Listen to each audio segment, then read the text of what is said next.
Hola, les doy la bienvenida a un nuevo episodio de Naturalmente Hablando con el Centro Nacional de Inteligencia Artificial y la Universidad Autónoma de Chile. Soy Cristian Vázquez, trabajo como periodista en el área de vinculación con el medio del CENIA, el Centro Nacional de Inteligencia Artificial, y hoy día me acompaña mi compañera Cristina Flores. Hola, Cristi. Gracias, bienvenidos a todos y a todas quienes nos están escuchando. Hoy día tenemos una invitada de lujo, como siempre.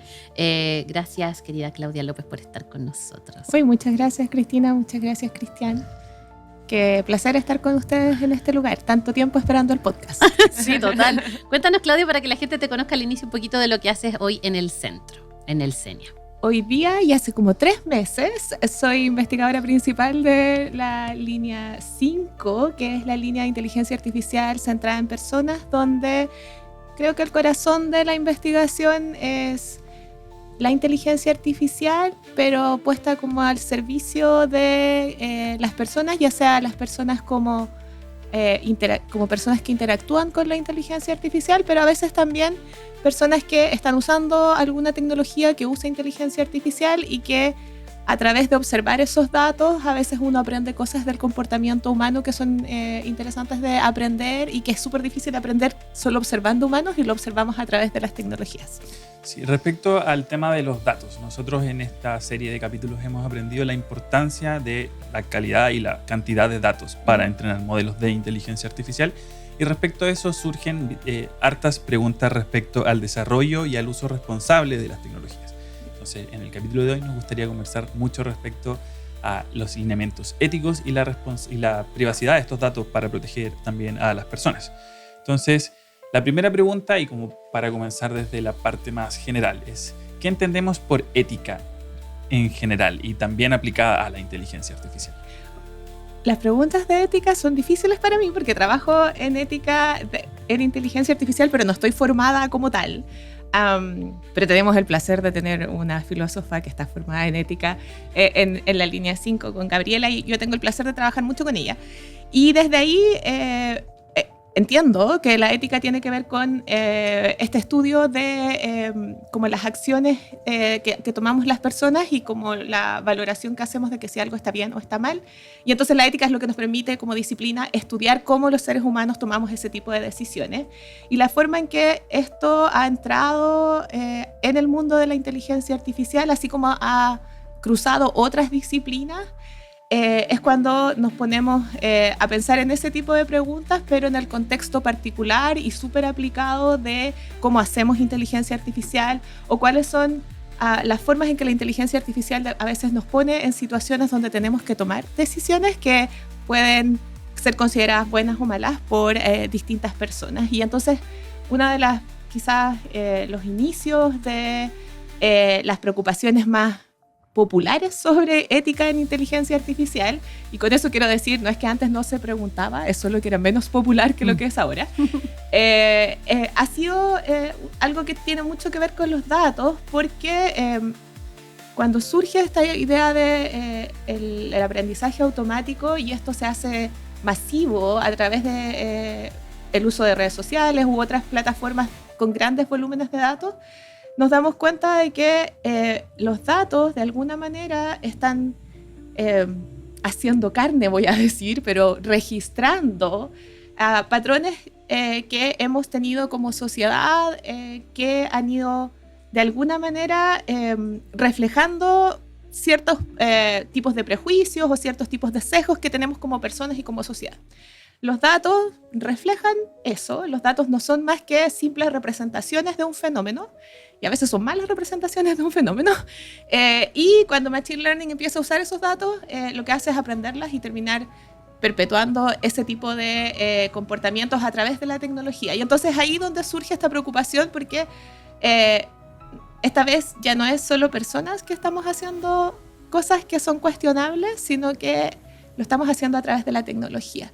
Y la tecnología nos abre otras preguntas que a mí, al menos la que más me preocupa, es la de la masividad. Cuando yo soy sexista o yo soy racista, tengo cierto nivel de como impacto, ¿no? La gente con la que yo hablo, la gente sobre la cual yo puedo tomar decisiones y cambiarles la vida. Pero cuando lo hace una inteligencia artificial que está desplegada en varios países o está desplegada en toda una generación, ese mismo tipo de sesgo se vuelve mucho más masivo, ¿no? Y así como no le permitimos a las organizaciones tener ese tipo de sesgos, y a veces uno puede como demandar a una organización si es que comete algún tipo de esas acciones, hoy día eso está pasando con la inteligencia artificial y por lo tanto tenemos como sociedad tomar una decisión de cómo es que nos hacemos cargo de ese tipo de sesgos al final del día. Y ahí está la conexión con los datos. Pues los datos al final del día lo que hacen es representar cierto fenómeno que muchas veces involucra a personas y que en esa representación, que a veces, como decía recién, no es una gran o súper buena representación, pero además representa cosas que nosotros como sociedad hemos ido cuestionando. Entonces, a la hora de tomar la tecnología, lo que hacemos es como no permitirnos cuestionar eso si es que simplemente la tecnología va a reproducir. Y ahí es como, finalmente, los datos terminan siendo como una fotografía y una muestra y una representación de lo que somos, que incluye lo que nos gusta y lo que no nos gusta. Ese es el desafío, finalmente. Ahí hay todo el desafío. Yo creo que hay varios desafíos en los datos. Entonces ya hay uno que es súper claro, ¿no? Como la sociedad se comportó así o nos hemos comportado así durante mucho tiempo, hemos guardado datos durante mucho tiempo, pero también hay otros que son todavía más invisibles o más difíciles de ver, diría yo, que es, por ejemplo, hay datos que nunca hemos recolectado porque como sociedad nunca nos ha importado lo suficiente como para recolectar ese dato. Entonces yo ahora, por ejemplo, estoy leyendo un libro que se llama Contando feminicidios. Entonces, en Latinoamérica sabemos que los feminicidios son un delito muy común, demasiado común. Y resulta que todavía no tenemos normas en los países que sean homologables para cómo contar un feminicidio. ¿Qué significa un feminicidio? Además, ¿desde cuándo lo empezamos a contar? ¿Desde cuándo lo empezamos a contar? ¿Desde cuándo incluso estaba el concepto de feminicidio? ¿Ya? Entonces, en la práctica de codificar en datos los fenómenos sociales es una práctica que también tiene como un acto medio político, ¿no? De decidir, esto es una cosa que vale la pena contar. Y resulta que hemos contado cosas que le importan a la gente que ha tenido más poder en la historia, que de alguna manera ha convencido a otros de que eso es un fenómeno importante. Y eso significa que hay otras cosas que no hemos contado, ¿no? Y el ejemplo del feminicidio a mí me parece muy, muy interesante porque uno es una cosa que al menos está ahora bien hecha, o sea, no sé si bien hecha, pero se está haciendo mucho, quiero decir, acá en Latinoamérica, porque Latinoamérica tiene un movimiento feminista muy potente, pero no se hace tanto en Norteamérica, por ejemplo. En alguna medida sí se hace, pero no se hace tan, como que no hay tantos grupos haciéndolo.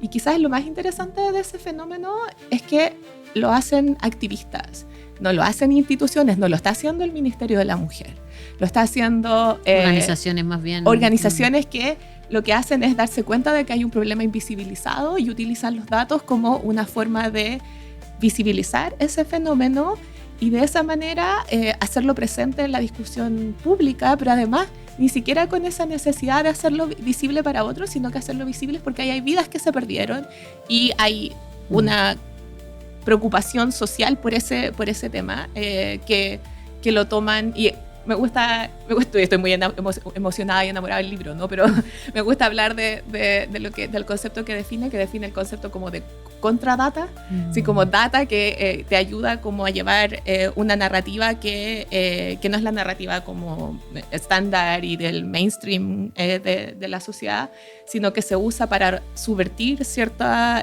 lectura que estamos teniendo hasta ahora. Y a mí me parece que hay tanto camino ahí, que hay tanto camino en cómo identificar cuáles son esos datos que están faltando, ¿no? que son necesarios para poder entender mejor nuestra sociedad y también para poder usar eventualmente la tecnología para resolver ese tipo de problemas, ¿no? Sí, entiendo. Respecto a la recopilación de los datos, estamos entendiendo igual que es súper importante que tanto el levantamiento de información venga desde los gobiernos, desde organizaciones y me imagino que también de empresas, pero obviamente van a tener una carga de intereses mucho más asociada respecto a qué datos se quiere levantar.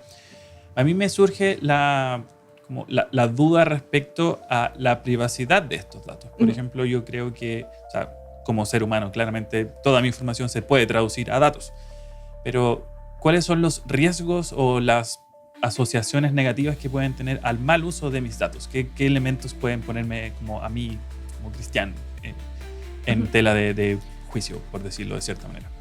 Sí, yo diría que hay... a mí me gusta pensar que no hay como una línea particular que uno pueda decir esto jamás, o yo todavía no la encuentro. Como que yo todavía no encuentro cuál es la línea que no, en términos de un uso particular y específico. Creo que lo importante del uso de los datos, o al menos lo que a mí me parece más importante del uso de los datos, tiene que ver con la autonomía y la soberanía que tú tienes sobre tus datos. Independiente de qué dato es, independiente de si es tu, no sé, lo que quieres contar hoy día o si son los datos de tu iris. Yo creo que personalmente cada uno de nosotros puede decidir, oye, voy a entregar mi dato de mi iris o no. Pero sí creo que es importante, yo no lo entregaría, como para decir que no es que soy pro a esa cuestión, sí. Sino que quiero decir que lo importante más allá del tipo de dato es el tipo de poder y agencia que tenemos nosotros sobre nuestros datos, que si es que los estamos entregando, entendemos las implicancias de haber entregado esos datos y también se nos cumple el contrato sobre el cual estamos entregando nuestros datos. ¿A qué me refiero con eso? A que si me dicen voy a usar este dato para este tipo de fin, ese tipo de fin está bien definido y no dice una cláusula que dice y todas las otras cosas que podamos hacer con este dato, porque eso nos hace perder a nosotros agencia de decir, yo entregué mis datos para esto. No quiero usos secundarios que no conozco. Quiero tener la posibilidad de elegir nuevamente si es que mis datos pueden ser usados para este otro fin o no. Y ahí hay que tener súper claro otro concepto, creo yo, que tiene que ver con cómo esta decisión y esta como capacidad de agencia o de poder que tengas sobre tus datos se cruza con la vulnerabilidad de las personas. Por ejemplo, yo siento que con todos los privilegios que yo tengo la libertad de decir, no voy a entregar datos de mi iris o no voy a entregar datos de cómo luce mi cara para que entrenen alguna cuestión. Pero hay personas que el lugar donde viven o la situación económica donde viven hace que la entrega de datos sea una forma de trabajo. Y finalmente terminan entregando sus datos porque les pagan alguna cantidad que quizás para mí podría ser pequeña, pero quizás para esas personas signifique poder comer al otro día. Y entonces hay un poco de ese abuso de la vulnerabilidad de las personas en ciertos lugares del mundo, donde finalmente lo que termina pasando es que uno termina entregando sus datos, pero porque estamos comercializándolos, ¿no? Y no está mal comercializar cosas, hay bienes que comercializamos muchos bienes, ¿no? El problema es cuando eso se transforma en algo que que usa tu vulnerabilidad, pero de nuevo te vulnerabiliza porque terminas siendo parte de datasets que van a ser usados para lo que se te antoje, ¿no? Y eso podría, por ejemplo, no me acuerdo los detalles del caso, pero hay un caso de microworking o micro tareas, que son estas como mini tareas que hacen las plataformas digitales para poder recolectar datos o etiquetar datos, donde lo que le pedían a la gente era sacarse una foto y mandar la foto. Entonces lo que tienen son muchas caras de muchas personas de muchos lugares del mundo donde les pagaban unos pocos centavos, pero finalmente tienen una base de datos de caras infinita que puede servir para el reconocimiento facial, y ese reconocimiento facial podría después ser usado para vigilancia, y sabemos que esos algoritmos funcionan bastante mal, particularmente para algunos tipos de caras, ¿cachai? Y entonces como que toda esa vuelta larga de implicancias que tiene esa entrega de datos, diría yo que es súper opaca. Aunque no es opaca como por definición, como las redes neuronales profundas, ¿cachai? Es opaca porque el sistema como medio sociotécnico que se genera ahí en la recolección de esos datos también es oscuro porque está codificado en unas reglas de aceptación de condiciones de uso y de recolección de datos que nadie entiende y que están hechas para que nadie las entienda. Total. Y entonces, contestando tu pregunta, y siempre me voy muy largo en todo contestar toda pregunta yo, pero contestando tu pregunta, creo que el riesgo está en que hoy día, y si no hacemos cosas muy diferentes en el futuro, no tenemos autonomía y no tenemos poder sobre nuestros datos, y creo que ahí es donde más tenemos que trabajar. Oye, y ahí yendo como a lo práctico en esa conclusión, hoy día tanto desde la línea de investigación en la que trabajas hoy día dentro del CENIA, pero también dentro del núcleo Milenio, donde te vinculas más con las ciencias sociales, ¿cuál sientes hoy día que es la estrategia que más éxito tiene apoyando a, comillas, controlar, ayudar a que los proyectos puedan como tener una línea desde el diseño que es cierto, vayan con este contexto que tú nos mencionas? Hoy día, ¿qué cosas se está haciendo para poder mitigar, para poder darle un poquito más de colchoncito y seguridad a los usuarios finales en términos de datos. Yo creo que se está haciendo un montón y que tenemos muchos caminos, que esto no es, ni siquiera es algo que tienes que hacer si es que te sitúas desde la disciplina de la inteligencia artificial centrada en personas, ni siquiera tienes que limitarte a eso. Hay un montón de distintos caminos, voy a elegir algunos para contar. Eso. Algo que a mí me encanta es el diseño participativo de tecnologías. Yo trabajo mucho en eso y creo profundamente en el conocimiento situado de aquellas personas que van a ser usuarias o que a veces van a ser afectadas por las tecnologías y que entender cómo usan esas tecnologías o cómo les gustaría usar esas tecnologías o cómo hacen el trabajo, esa misma tarea hoy día y cómo nosotros pensamos en intervenirla de alguna manera, ¿haría sentido o no haría sentido en su tarea? Y eso es básicamente como invitar a personas en el proceso de diseño a participar, opinar, probar, etcétera, ¿no? Sí, ya, okay. Se llama diseño participativo porque la gracia es que quienes parten desde la formulación del problema. Es un ejercicio de profunda humildad desde el punto de vista de quienes hacemos ingeniería, ¿no? Porque imagino. A quienes hacemos ingeniería como que creemos que vamos y tenemos que identificar el problema y solucionarlo. El problema siempre termina siendo otro al que pensaban que era. Exactamente. ¿Ya? Sí. Y antes la lectura de eso era, los usuarios nunca saben lo que quieren. Ya, esto, a mí me enseñaron así informática. Entonces como que uno estaba así como... no sé si en contra, pero como tratando de que el usuario, por favor, entendiera la cuestión. Sí. Y entonces, nada, pues hay prácticas de desarrollo de software y de interacción humano-computador, que es mi área, donde decimos, esa narrativa de cómo hacer tecnología es una narrativa que tiene muchos límites. Entonces, volvamos hacia atrás, repensémonos, bien feministamente, repensémonos y deshagamos nuestras prácticas y hagámoslas de nuevo. Y ahí hay una corriente de Escandinavia que empieza con esto del diseño participativo, que después tiene muchos nombres, como la co-creación, el codiseño. También muy impulsado por la gente que empuja la participación de comunidades con discapacidades. Ellos tienen como un mantra que dice, nada sobre nosotros se hace sin nosotros. Uh-huh. Y entonces la forma en que debiéramos hacer tecnología es que no debiéramos hacer tecnología para la gente mayor, sin la gente mayor, no podríamos hacer tecnología para las mujeres si es que no hay mujeres. Porque tenemos vivencias distintas, experiencias distintas, hacemos nuestros trabajos de ciertas formas y la tecnología lo que hace es intervenir las formas en que hacemos trabajo, las formas en que nos comunicamos, como las formas en que vivimos e interactuamos con nuestro entorno. Y ahí te interrumpo, ejemplos concretos hay muchos porque, no sé, además que varios han leído estas noticias donde hace poco nos enteramos que los autos habían sido probados siempre con maniquís con forma masculina, con los pesos distribuidos en este corpóreo de forma masculina, entonces no se entendía por qué había más muertes femeninas por la forma que están diseñados los cinturones de seguridad hasta que ¡tada! No se entendía porque no se quería entender. Exacto. O sea, son ejemplos súper concretos que afectan nuestra vida diaria y si es que no se hace de esta manera participativa tiene esas consecuencias también. Claro, y imagínate, bueno, quizás yo espero muy poco de los cambios, pero incluso el simple hecho de decir vamos a testear con maniquíes que tengan la distribución de una mujer, ni siquiera tenemos que hablarle a esa mujer, que está como que ahí ya es un avance. Sí. No quiero decir que no debiéramos hablarle, no, pero, quiero decir como pequeñas cosas hacen tantos cambios. Entonces, de hecho ahí lo que pasó en el caso de las vacunas, porque las vacunas igual eran testeadas en hombres, ¿no? Sí. Y yo soy muy feminista, ¿eh? Entonces voy a traer esa parte de mi razonamiento hasta este lugar. Pasó lo mismo con las vacunas. Y la forma en que eso cambió es que hubo en algún momento una mujer tomando decisiones sobre cuáles eran las recomendaciones para testear las vacunas.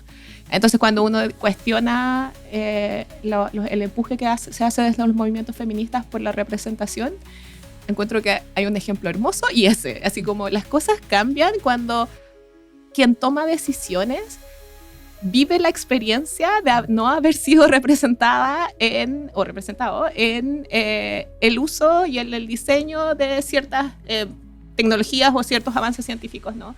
Y entonces, claro, hay mucho por hacer en ese sentido. Se puede empezar con cosas tan básicas, al menos a mí esos dos ejemplos me dan rabia, así como esto es de verdad tener ganas de hacer ingeniería y ciencia de mala manera y no preguntárselo.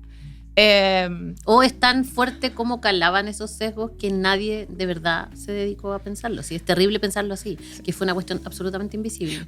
Pero bueno, o sea, sí. Sí, da rabia. Sí, da rabia por pero, eso. Pero a mí lo que me pasa es como, ya, ponte como el chaleco de ingeniero, ingeniera, y piensa como cuál es la mejor forma de testear esta cuestión. Obvio que tenéis que testearlo como con la gente que lo va a usar, y la gente que lo va a usar, es de varios géneros. Podríamos tener una muestra representativa. ¿Cómo no llegamos ahí? Bueno, ya, no llegamos. Sí, es importante. Nos hemos dado cuenta de que tenemos que llegar ahí. Pero el diseño colaborativo, el codiseño, el diseño participativo, lo que hace es empezar de antes. Bacán. Ya, empezar de mucho antes y decir, de verdad necesitamos, no sé, de verdad necesitamos el auto, de verdad necesitamos el asiento de esta forma, y preguntarse el problema. Y entonces tratar de buscar cómo resolvemos el problema de que de verdad la comunidad tiene, y no el problema que nosotros sabemos solucionar. Sí, respecto a eso, dentro de lo que hemos estado conversando, creo que una de las formas en las que podemos, empujar a un desarrollo responsable y equitativo tiene que ver con la integración no solamente de disciplinas, sino de grupos representativos de la diversidad de tipos y formas y géneros y razas de personas que pueden existir, que pueden ayudar a partir de sus experiencias. También creo que hay una parte súper importante que tiene que recaer con los gobiernos, con los estados en general, respecto no solamente a la toma de decisiones, sino a la gestión de esta información que se va levantando en pos de las políticas públicas. Por ejemplo, lo que está ocurriendo actualmente con el proceso que vivimos este año del censo. Este tipo de levantamiento de información que muchas veces, y lamentablemente la gente se rehúsa a entregar información, pero publica todo en sus redes sociales, ¿de qué forma puede impulsar o puede ayudar, o de qué manera ves tú que se pueda guiar la información que se levanta hacia una sociedad que avance, que progrese de forma muy general? Ya, no, voy a contestar asumiendo que entendí la pregunta, pero si no, tú me preguntas de nuevo. Yo creo mucho en la agencia de las personas, en la capacidad de las personas de decidir y de hacer cosas, y de tener como el poder de hacerlas. Y entonces creo que la forma de avanzar hacia una recolección de datos que nos ayude a avanzar hacia algún lugar que creamos que es valioso como sociedad, implica poder que esa gente que nos va a entregar datos o que va a disponibilizar sus datos entienda los fines que ese objetivo tiene, como que va a haber un final, un objetivo último que es valioso tanto para la persona como para la sociedad. Y yo creo que ahí nos falta mucho trabajo que tiene que ver con comunicar la ciencia, con comunicar los efectos de la política pública. No estoy diciendo que es fácil, esto es seguramente muy, muy difícil, y por eso pasan como los desafíos que están pasando en el censo hoy día, de que la gente a veces escucha ciertas narrativas que terminan desafiando el objetivo último del censo, que es informar de manera como basada en evidencia la política pública, ¿no? Pero también eso es un desafío para quienes conducen la política pública hoy día, de decir, es tan importante hacernos cargo de cómo comunicamos esto y de cómo la gente también se siente parte de esos beneficios que eventualmente van a venir, ¿no? Y quizás ahí, esto me recuerda a una discusión que tuve alguna vez con una colega mía que es Pamela Soto, que es filósofa y que habla su trabajo es en democracia, y que decía, su historia es mucho más larga de lo que yo voy a contar, pero que hablaba de cómo para la mayoría de la gente las decisiones de las políticas públicas llegan tanto tiempo después, que no pueden o no les resulta fácil hacer la conexión entre tu voto, por ejemplo, o entre entregar tus datos y esos beneficios que van a llegar al final de, no sé, cuántos años que demore una política pública en ser implementada, acordada y bla, bla, bla, ¿no? Y sin mencionar que no siempre eres tú el que va a ser directamente beneficiado, sino que a veces uno vota también por una cuestión social y a otros grupos. Exacto, o sea, sí, exacto. Total. Entonces, ahí hay unos desafíos como increíbles, ¿no? En cambio, yo creo que en la tecnología tenemos un poco más de suerte en que ese gap de tiempo puede ser un poco más corto, y entonces yo creo que es muy importante como construir una tecnología como de cara a las personas, y que se entienda cuáles son los pros para sus vidas, y que haya pros para las empresas también, como que no hay problema con el lucro, con los negocios alrededor de la tecnología. Eso es muy importante, tiene que como seguir funcionando como sociedad, y funcionamos así a estas alturas, ¿no? Lo que creo que es problemático es cuando la recolección de datos solo se da para el lucro de un grupo muy pequeño de gente que no le entrega nada de vuelta a la gente sobre la cual estamos usando sus datos.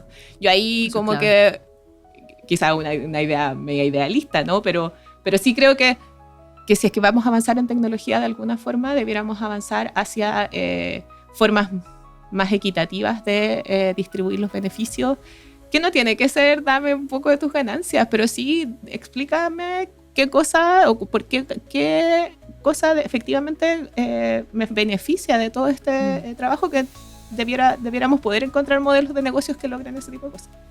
Genial. Bueno, hemos llegado al fin de nuestra conversación. ¿Quería hacer la pregunta final? No, te ¿La hago corresponde a yo? ti. Ya, pero cortita, porque tenemos así Sí. menos no sé cuántos minutos. Siempre nos pasamos porque nos emocionamos con estas conversaciones. Pero ¿Verdad? no, nosotros también.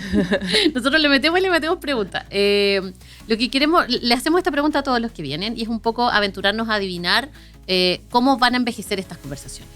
Entonces, de aquí a 2 o 3 años y con la velocidad con la que ya estamos acostumbrados a que se mueve este medio, ¿cómo sientes que va a evolucionar la incorporación de este tipo de preocupaciones en términos más prácticos? ¿Y cómo ves el futuro en ese sentido, Claudia? En términos de datos personales, la ética y la incorporación de estos elementos. Qué difícil. A mí se me confunden mis predicciones con mis deseos, así es que puede que esto vaya muy influenciado por mis deseos. Yo quisiera ver, y también tengo esperanzas de que esto pase, de que haya una ciudadanía más informada no solo del hype de la inteligencia artificial, que a todos el CENIA nos beneficia mucho el hype de la inteligencia artificial, ¿no? Está muy interesante en términos de investigación, hay mucho trabajo que se puede generar, hay mucha gente que está educándose en inteligencia artificial, lo que es una buena cosa.